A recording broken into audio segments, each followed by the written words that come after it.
Okay, so the Space Marines each only have one weapon, one close combat weapon, so they don't have +1 attack, so they get, I've got 3 guys here with bolters, 1 guy here with a flamer, and then the Sergeant does have 2 close combat weapons. So I've got all these attacks here. Their weapon skill 4. If you look at the table, my weapon skill is 3, so they need a 3+. And that was an okay roll. Just about odds. They made 4 of them here. And their strength 4 against my toughness 3, so they need a 3+ again. And they failed 2 of those, so they did 2 wounds to me. Now, I'm just going to put each of these on a lasgun guy. And they have a save of 5+, so they're probably going to fail both of them. Okay, so I made 1. That's pretty good.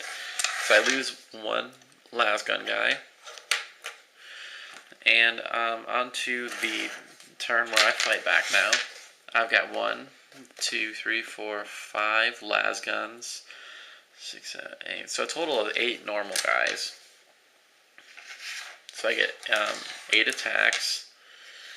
So here's my 8 attacks here. But if you remember, they charged.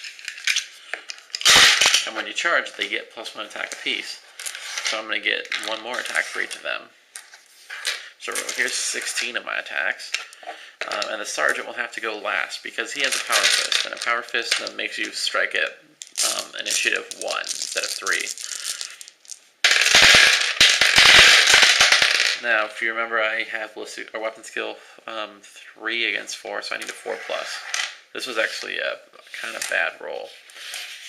Out of 18, I should have made 9, and I made 7. So now there's strength 3 against toughness 4. So I'm going to go ahead and I'm going to need a 5+. Okay, that's not bad. I made 3 wounds here. So the Space Marines can take 3 saves. This time they might have to end up allocating. So these first 3, I'm just going to put on bolter guys. Okay, and they all make their saves. So right now I've done no wounds. Now the Sergeant gets 2 attacks and 1 for charging. And he has a Power Fist. The Power Fist doubles my strength. So first he needs to hit. And he hit with 2 of them. He needed 4. And he's strength 6 now. And he ignores saves in close combat. So he only needs a 2+ to wound these Space Marines, and they won't get any saves. And he makes them both. So he actually kills 2 Space Marines.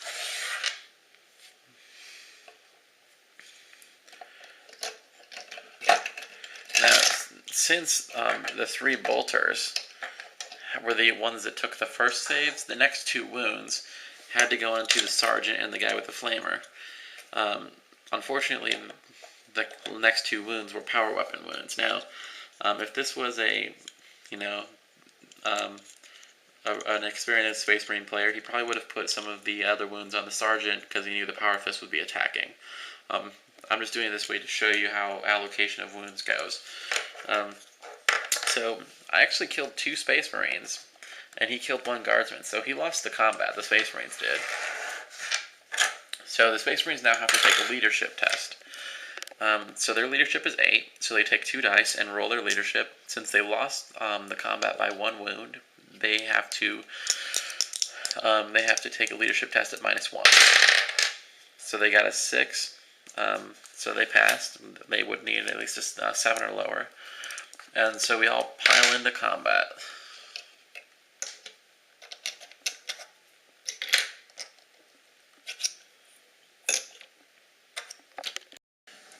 Okay, so now we just have this combat with the Sentinels to do. So I've got the 4 Assault Marines using their grenades. 6 is a hit. Holy crap. Okay, so this Assault Marines just hit with all 4 of their grenades.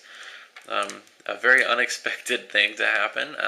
So that might really change the game here with these Sentinels. Now the Strength 6 crack grenades against a front armor of 12, so they need 6s again. And they got one. So they actually got a grenade through here. Now I roll on the table, and it's a glancing hit. A 2, -2, so it just can't shoot next turn. That was a little worrisome for the Imperial Guard with those 4 grenades hitting. So we'll go ahead to turn 2 for the Space Marines. Okay, for the Space Marines, this land speeder moved forward 6 inches, so it can fire both of its weapons at the side armor of this Chimera. And we're going to go ahead and try to repair this Razorback. Nope. And I guess going right on to the shooting from the land speeder here. It's got 2 heavy bolters. Gets to shoot both of them this turn. 3s to hit, so I fail 1. And it needs 5s to glance and 6s to penetrate. One of them fell off the table here. So it's got 1 glance and 1 penetrating hit. Now at this point, as you can see, the Chimera is more than halfway obscured by these ruins, so it gets a 4+ cover save. So let's do the glancing hit first. And it ignores the glancing hit because it makes it 4+. Now the penetrating hit, the one I'm really concerned about, it makes that cover save as well. So I mean, you can see how much cover can really change things. This vehicle would be in bad shape right now if it weren't for that. Okay, now let's go ahead with combat. Over here, I've got 3 Space Marines, so 3 attacks, 3 pluses to hit, 3 pluses to wound. So I made 2. 3s to wound. I've got a 3 and a 6, so both wound. 2 lasgun guys take a save. And I failed them both. So I lose 2 guys. Starting to thin out the Imperial Guard here. And as you see, when I assaulted them, I had them outnumbered 2 to 1, but it eventually gets closer. Well, let's face it, Space Marines are way better than Guardsmen. So now I've got 1, 2, 3, 4, 5, 6 normal Guardsmen, and Guardsmen with special weapons. So 6 attacks, 4s to hit. That was pretty horrible. I made 2. And I need 5s to wound. And I made no wounds. So now I've got my Sergeant. He hits with both of his attacks. Remember, he's going in initiative 1. And he wounds with both of them. Thank goodness, because he ignores their saves. If he didn't make both of his hits and wounds to tie up the combat, I would have had to make a leadership test, and the Space Marines could have overrun my whole squad. So right now, it's a tie combat, 2 versus 2. No one needs to make a leadership test. But the Imperial Guard are actually pulling through this combat. As you can see, the Power Fist has really, really been worth it. I think I've killed 4 Space Marines with it so far. Without it, I wouldn't have killed any. This combat here, as you can see, you do both combats. You do all of the combats every player turn. Grenades. Got one. 6 here. And a 6. They got another 6. These grenades are just going right through now. Okay, let's put it on the one with the weapon missing.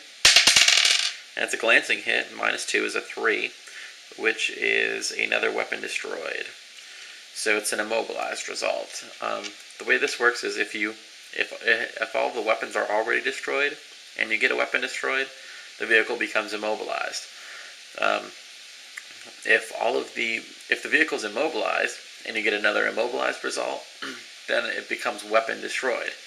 If the vehicle has no remaining weapons and it's immobilized already, then any weapon destroyed or immobilized result will wreck the vehicle. It just can't take any more hits. So in this case, this vehicle is immobilized and has no weapons left. But the least number of attacks that they can get are 1, so they each still get their 1 attack. They both hit. And 1 wounds. And the Assault Marine save. And they saved it.